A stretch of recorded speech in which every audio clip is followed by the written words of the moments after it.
नमस्कार दोस्तों, स्वागत है आपका फिर से जेडएक्स न्यूज में। दोस्तों एक बार फिर से देश और दुनिया की हर छोटी से लेकर बड़ी खबर लेकर हम हाजिर हुए हैं। आज के इस वीडियो में हम आपको बताएंगे भारत सहित दुनिया की जो बड़ी खबरें निकलकर सामने आई हैं। इसी के साथ ही चैनल पर नए हैं तो चैनल को सब्सक्राइब करें, बेल आइकन दबाएं, अपने दोस्तों से शेयर करें ताकि ऐसी ही नॉलेजफुल वीडियोस आप तक सबसे पहले पहुंचती रहें।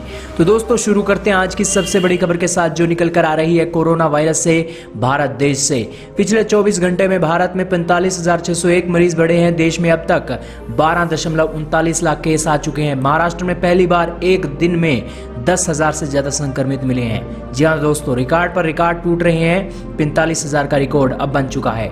महाराष्ट्र की बात करें तो 3,37,607, तमिलनाडु के 1,86,000 और दिल्ली के 1,26,000 केस अब तक आ चुके हैं। हालांकि दिल्ली में 3.30 लाख टेस्टिंग भी पूरी हो चुकी हैं, जिससे आप समझ सकते हैं कि कोरोना का ग्राफ किसी भी हद तक रुकने वाला नहीं है। इसी के साथ दुनिया में जो कोरोना वायरस के केसेस हैं वो भी 1.5 करोड़ को पार कर चुके हैं और इसी के साथ 91 लाख से ज्यादा लोगों ने कोरोना को हरा दिया है। चलते हैं अगली बड़ी खबर पर। यह खबर जुड़ी है गुड़गांव से।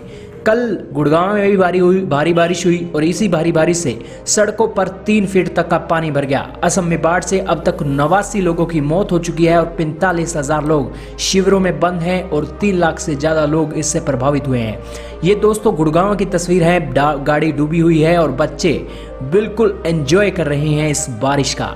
इसी के साथ दोस्तों ये असम के गुवाहाटी की तस्वीरें हैं। सिलेंडर ले जाकर ये जरूरत का सामान अपनी एक लोकेशन से दूसरी लोकेशन के लिए लेकर जा रहे हैं क्योंकि उनके घरों में बाढ़ आ गई है।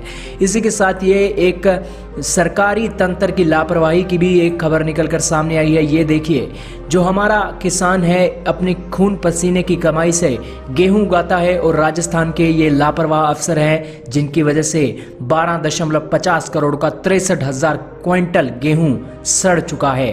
हालांकि दोस्तों ऐसे अफसरों को अफसर नियुक्त नहीं किया जाना चाहिए जिन्हें किसान की खून और पसीने की मेहनत की कोई भी कीमत नहीं होती है। हालांकि ये 12.50 करोड़ की जो लागत है ये उन्हीं अफसरों से वसूली जानी चाहिए जो अफसर इसके लिए जिम्मेवार हैं, तभी जिम्मेवारियां बढ़ेंगी और इस किसान की मेहनत के ऊपर जो एक कदर की जानी चाहिए वो कदर की जाएगी। चलते हैं अगली बड़ी खबर पर। यह खबर जुड़ी है मास्क से जुड़ी हुई। N95 मास्क को लेकर सरकार ने एक गाइडलाइंस जारी की है कि N95 मास्क जो ये वॉल्स वाले होते हैं ये सेफ नहीं है और ये कोरोना वायरस को अपने अंदर से एंटर कर देते हैं। जी हाँ दोस्तों, N95 मास्क को लेकर सरकार की ये एक गाइडलाइंस के बाद जो N95 मास्क है उसको लेकर अब चिंता बढ़ी है। दरअसल दोस्तों N95 का जो मास्क है वो करीब 0.6 से 5 माइक्रोन्स के जो पार्टिकल्स होते हैं उसको रोकता है, लेकिन इसी के साथ जो ये N95 का ये जो वॉल्व्स है ये इसके अंदर से ही कोरोना वायरस की एंट्री हो सकती है। हालांकि जो एक कपड़े का मास्क होता है उसके अंदर 1 माइक्रोन्स तक के ड्रॉपलेट्स को रोकने के लिए एक क्षमता होती है, लेकिन अगर आप कपड़े के मास्क का इस्तेमाल करते हैं तो बखूबी आपके कपड़े के अंदर से भी कोरोना के कण जा सकते हैं क्योंकि कोरोना के कण 0.6 से 0.5 माइक्रोन्स तक हो सकते हैं, जिससे आप समझ सकते हैं कि ये कोरोना का कण सबसे एक बारीक होने के कारण कपड़े के मास्क से तो आसानी फीसदी जा सकता है और N95 के वॉल्व्स वाले में भी जा सकता है, जिसके चलते जो बिना वॉल्व्स वाले N95 हैं उनको लेने की सलाह अब सरकार दे रही है और इसी के चलते गाइडलाइंस भी जारी की गई। चलते अगली बड़ी खबर पर। यह खबर जो है काकरा पर एटॉमिक पावर प्लांट की बारे में। जी हाँ दोस्तों, ये पावर प्लांट गुजरात में है और गुजरात में करीब 50% से ज़्यादा की ज़रूरत इसी काकरापुर एटॉमिक पावर प्लांट से पूरी की जाएगी।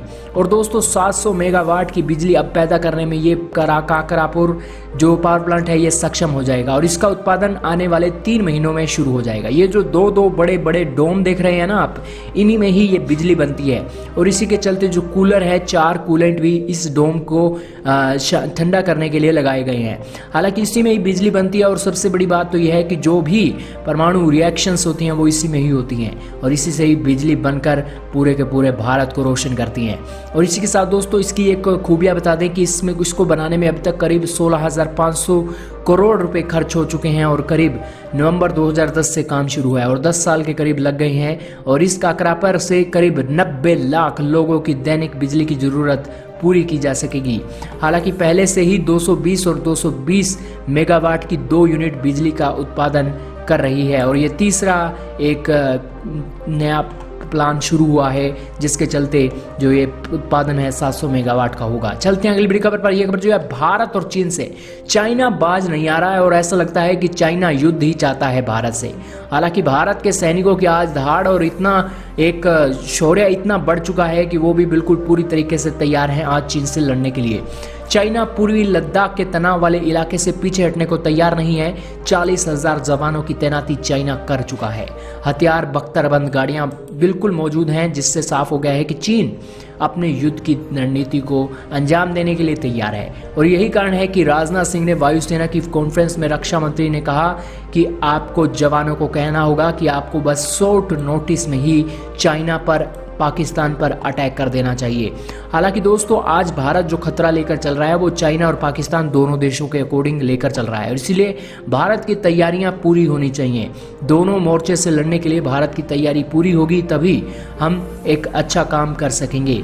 क्योंकि दोस्तों जाहिर सी बात है कि चीन के साथ हमारा अगर भिड़ंत होती है तो जाहिर सी बात है कि पाकिस्तान भी इसके बीच में आएगा। लेकिन अब पाकिस्तान बीच में आएगा तो पाकिस्तान के 3 टुकड़े तो भारत को कर ही देने चाहिए, क्योंकि आज भारत इस स्थिति में है कि आज वो दोनों देशों के साथ एक साथ निपट सकता है। चलते हैं अगली बड़ी खबर पर। यह खबर जो है कोरोना वायरस दुनिया में, अमेरिका 100 करोड़ वैक्सीन खरीदने की तैयारी में है। इसके लिए 2 कंपनियों से 1492,000 करोड़ का करार भी उसने कर लिया है। दोस्तों दुनिया में सुपर पावर होने के नाते अमेरिका जो है वो ये काम कर रहा है कि वो पूरी दुनिया में जितने भी ज़्यादा स्टॉक है उन स्टॉकों को खरीद सके। सुपर पावर होने के नाते वो अपना पैसा भी दवाइयों को चलते फेंक रहा है कि ताकि उसके लोग सुरक्षित रहें। दुनिया में 1.5 करोड़ से ज़्यादा संक्रमित हो चुके हैं, जिसके चलते अमेरिका ने ये फैसला लिया है। 41 लाख से ज़्यादा लोग तो अमेरिका में ही संक्रमित हैं, जिसके चलते जो केसेस हैं वो लगातार बढ़ते जा रहे हैं। और इसी के साथ दोस्तों चलते हैं अगली बड़ी खबर पर। यह खबर जुड़ी है डोनाल्ड ट्रंप और चाइना से भी। डोनाल्ड ट्रंप ने आज चाइना को धमकी दे दी है कि हम आपकी और भी एम्बेसियां बंद कर सकते हैं। दरअसल दोस्तों कल एक बात आपने देखी होगी कि अमेरिका के राष्ट्रपति और अमेरिका की तरफ से कहा गया था कि चाइनीज काउंसुलेट को हम वापस भेज रहे हैं। और ये चाइनीज काउंसुलेट इसलिए वापस भेजा गया है ह्यूस्टन का, क्योंकि वहां पर जो एक चीन के काउंसुलेट थे वो एक संपत्ति का एक गलत इस्तेमाल कर रहे थे, अमेरिकी संपत्ति का। और वहां पर एक फायरिंग के चलते जो अमेरिका है उन्होंने फैसला लिया कि ह्यूस्टन में चीन के काउंसुलेट को हम वापस भेजेंगे। और इसी के चलते चीन ने धमकी दी कि हम भी आपके ऊपर जवाबी कार्रवाई करेंगे। तो इसी के चलते डोनाल्ड ट्रंप ने कहा कि हम आपकी और एम्बेसियां भी बंद कर सकते हैं, जिसके चलते आप समझ सकते हैं कि टकराव की स्थिति बन गई है। अफगानिस्तान से यह खबर निकल कर आई है। अफगानिस्तान में हिंदू सिखों की दर्द भरी कहानी निकल कर सामने आई है। पूरे देश में सिर्फ अफगानिस्तान के पूरे देश में सिर्फ 600 की आबादी बची है, पर लोग हिंदुस्तान नहीं आना चाहते हैं। कहते हैं यहाँ बम और भारत में गरीबी मार देगी। हालांकि दोस्तों अफगानिस्तान के हालात ही इस तरह के हैं कि 600 की आबादी बची है और बाकी के सभी सिख जो तालिबान के हमले हैं उनका शिकार हो गए हैं, जिससे आप समझ सकते हैं कि आज सिखों को एक बड़ी कुर्बानी एक बार फिर से अफगानिस्तान में देनी पड़ रही है। हालांकि दोस्तों सिखों का जज्बा तो देखिए कि वो मरने को तो तैयार है, लेकिन उनका जो गुरु घर अफगानिस्तान में है उनको वो छोड़ने के लिए तैयार नहीं है। हालांकि दोस्तों आज भारत सरकार ने कहा है कि हम 600 के 600 उन सिखों को आज भारत में वापस लाने के लिए बिल्कुल पूरी तरह से तैयार हैं। और अगर पाकिस्तान के लोग भी पाकिस्तान छोड़कर भारत आना चाहते हैं तो वो भी भारत की एम्बेसी से संपर्क कर सकते हैं। हालांकि सिखों की एक सिक्योरिटी के लिए भारत को इनको वापस अफगानिस्तान से लाना ही चाहिए और इन्हें एक रोजगार के अवसर भी देने चाहिए। हालांकि आज सिख कौम इतनी ताकतवर है कि उन्हें रोजगार की तो कोई इस तरह की कोई एक रोजगार देने के लिए कोई इस तरह की मदद देने के लिए कोई ज़्यादा ज़रूरत होगी नहीं, क्योंकि आज सिख कौम इतनी सक्षम है कि वो अपने बलबूते पर किसी भी देश में अपना रोजगार चला सकती है। और पूरी दुनिया में जिस तरह से सिखों ने अपना डंका बजाया ये तो पूरी दुनिया जानती है। चलते हैं अगली बड़ी खबर पर। यह खबर जुड़ी है WHO और ब्राज़ील से। WHO ने कहा है कि 2021 से पहले वैक्सीन बनने की कोई गुंजाइश ही नहीं है।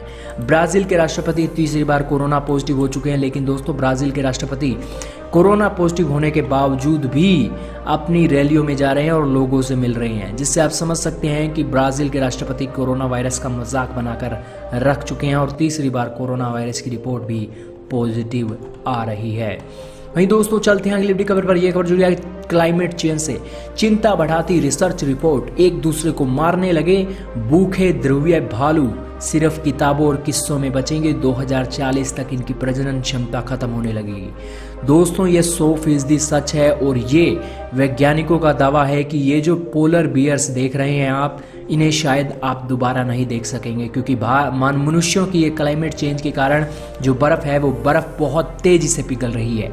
और यही कारण है कि ये जो पोलर बियर्स हैं इन्हें अपना खाना नहीं मिल रहा है, और खाना न मिलने के कारण ये एक दूसरे से लड़ रहे हैं, और एक दूसरे से लड़ने के कारण एक दूसरे की जो मौतें हैं वो भी देखने को मिल रही हैं, और इनमें भी बहुत बड़ा चेंजेस आ रहा है। ये देखिए आप कितने ताकतवर भालू हैं, और इसी के साथ ही ये देखिए कितने कमज़ोर हैं, क्योंकि ये इसलिए कमज़ोर हैं क्योंकि ये भूखे मर रहे हैं, और यहाँ पर इन्हें मछलियाँ नहीं मिल रही हैं। बर्फ़ ना होने के कारण ये मछलियों को ढूंढ ना सकने में सक्षम नहीं है, जिस कारण से आप इनके हालात देख रहे हैं।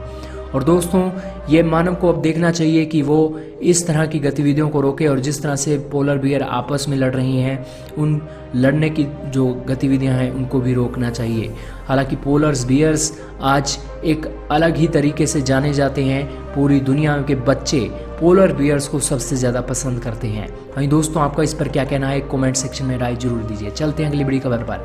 चीन के खिलाफ भारत के साथ अमेरिका, लद्दाख मुद्दे पर विदेश मंत्री माइक पोम्पियो ने कहा कि चीन के रवैया स्वीकार करने लायक नहीं, चीनी ऐप बंद करने का भारत का फैसला सही।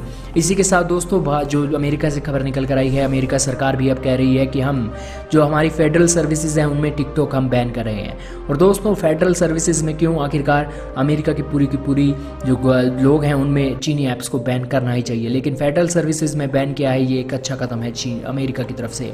चलते हैं अगली बड़ी खबर पर। यह खबर जुड़ी है अफगानिस्तान से। अफगानिस्तान की बहादुर बेटी की चर्चा आज दुनिया के सोशल मीडिया में हो रही है। माता पिता की हत्या के बाद 16 साल की अफगानी लड़की ने AK-47 से तालिबान के 2 आतंकियों को मार गिराया, और कई भागने पर मजबूर भी हो चुके हैं। ये जो महिला आप देख रहे हैं ये AK-47 देख रहे हैं। इसी AK-47 से उन्हीं 2 तालिबानियों को मारकर अपनी माँ बाप का मौत का बदला लिया इस महिला ने। चलते हैं अगली बड़ी खबर पर। यह खबर जो रशिया से। रशिया में धधक रहे हैं 3 देशों के जंगल।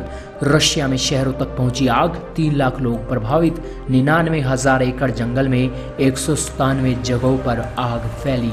ये जो तस्वीरें आग की सामने आई हैं ये ग्रेगोरी कुक्सिन के साइबेरिया के इलाके की हैं।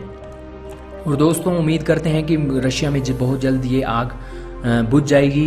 वहीं दोस्तों विराम देते हैं आज की इन सबसे बड़ी खबरों को। उम्मीद है आपको आज एक बेहतरीन जानकारी मिली होगी। वीडियो आपको कैसी लगी लाइक और कमेंट करके ज़रूर बताएं।